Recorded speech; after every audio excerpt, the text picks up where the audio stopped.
What if I told you some of the greatest fighters in UFC history? Fighters who could wipe the floor with champions in their prime, never once touched undisputed UFC gold. In this video, we're going to break down each of these careers, what made them so special, where things went wrong, and why fans still talk about them with the same respect as champions. From dominant contenders to fan favorites who lit up arenas, this is the ultimate list of fighters who deserved gold but never got their moment with the belt. And whether you're a hardcore fan or just getting into the sport, by the end of this, you'll see why their stories still matter. So stick around, because sometimes not winning the belt makes a fighter's legacy even more unforgettable. So let's put faces to the best to never wear undisputed UFC gold. Start with Dan Henderson, Olympic wrestler, two-division Pride champ, Strikeforce champ, and the owner of that Thunderbolt right hand. He iced Bisping at UFC 100, took part in a Fight of the Year with Shogun, and nearly stole the belt from Bisping in the rematch at age 46. He won everything everywhere, except the one strap in the UFC that would have completed the set. Next, Yoel Romero, built like a statue, moves like a cat, and hits like a truck. He flying-kneed Chris Weidman, flattened legends, and pushed Robert Whittaker to the brink in two razor-close wars. He fought Adesanya for the title in a chess match that didn't catch fire, but for years he was the scariest guy in the room without a belt on his waist. Alistair Overeem belongs here too. K1 Grand Prix champ, Strikeforce champ, Dream champ. Then he walked into the UFC and wrecked Brock Lesnar. He hurt Stipe early in their title fight and came within inches of finishing. Even late in his run, he kept knocking off top contenders. One of heavyweight's most decorated careers, no undisputed UFC crown. At lightweight, Dustin Poirier did everything but clear the final boss.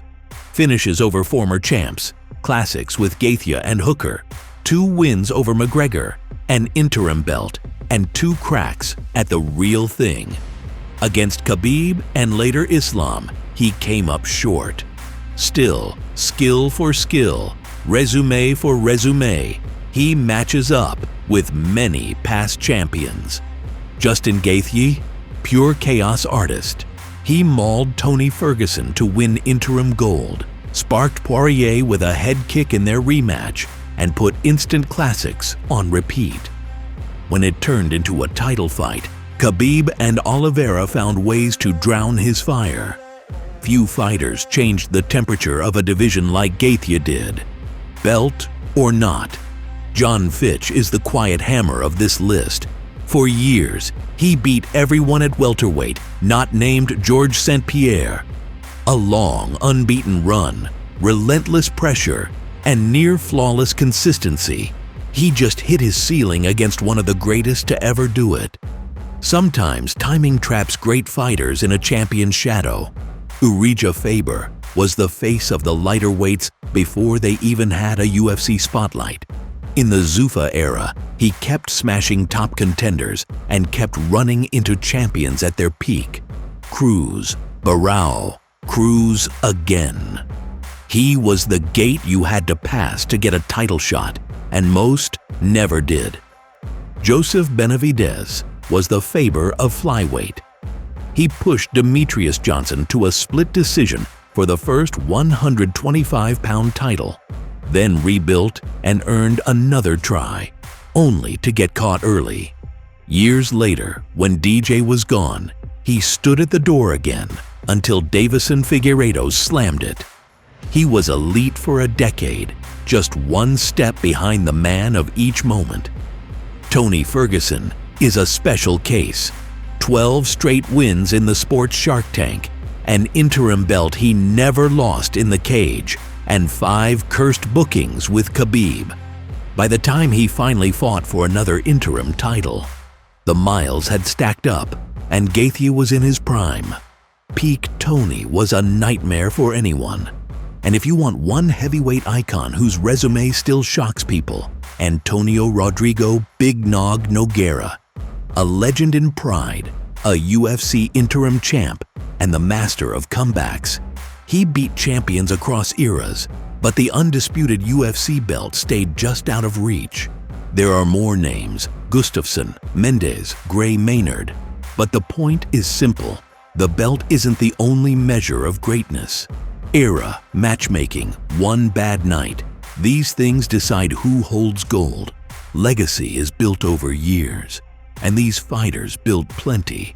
And when you really think about it, that brings up another big question.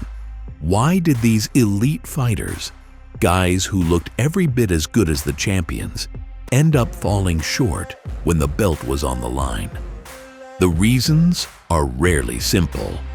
For some, like John Fitch or Joseph Benavidez, it wasn't about being not good enough. It was about being stuck in the same era as an all-time great. Imagine trying to claim a UFC belt when the only person standing in your way is Georges St-Pierre or Demetrius Johnson. Those aren't just champions, they're dynasties. You can dominate everyone else, but as long as the king of the division is unbeatable, you're locked out.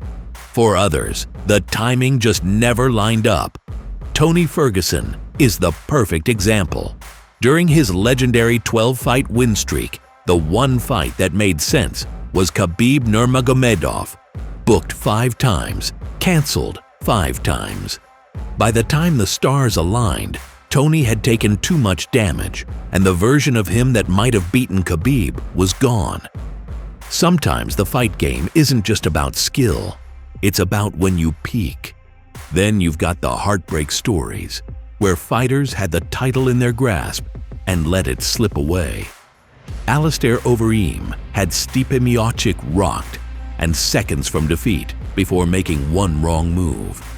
Yoel Romero had razor-close fights with Robert Whittaker, where a single scorecard could have changed his career forever. Inches, moments, tiny decisions, that's all that separated them from being called champion. So whether it was the wrong opponent at the wrong time, cursed luck, or just one small mistake under the brightest lights, these fighters remind us how cruel the sport can be. You can have all the skill in the world and still walk away without the belt. The truth is, history has already given us the answer. Take Dan Henderson. He never captured undisputed UFC gold, but his resume speaks louder than any strap could. Pride champion in 2 divisions, Strikeforce champion, epic knockouts of legends. Fans don't argue about his greatness, they celebrate it. His name gets mentioned alongside champions because his impact went beyond one promotion. Tony Ferguson? For years, people didn't need a belt to know he was one of the scariest lightweights alive. His win streak, his creativity, his sheer madness inside the cage, it made him unforgettable. Ask fans who lived through that run, and they'll tell you Tony was the uncrowned king.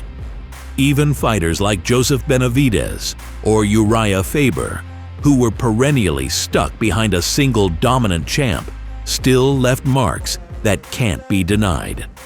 Faber basically built the lighter divisions for the UFC. Benavidez helped keep flyweight alive when the UFC was ready to kill it off. That kind of influence lasts longer than a belt ever could. Yes, championships matter. They're the ultimate validation of being the best in the world. But MMA isn't a simple sport where only the champ is remembered. The scars, the wars, the knockouts, the rivalries, those are the things that stay with us. A belt may shine bright, but the stories behind the fighters are what make them legends. So when we talk about the best to never win UFC gold, it's not a pity list. It's a recognition that greatness takes many forms. Some wore belts, some didn't. But the impact? That lives forever. There's something almost poetic about the fighters we've talked about today.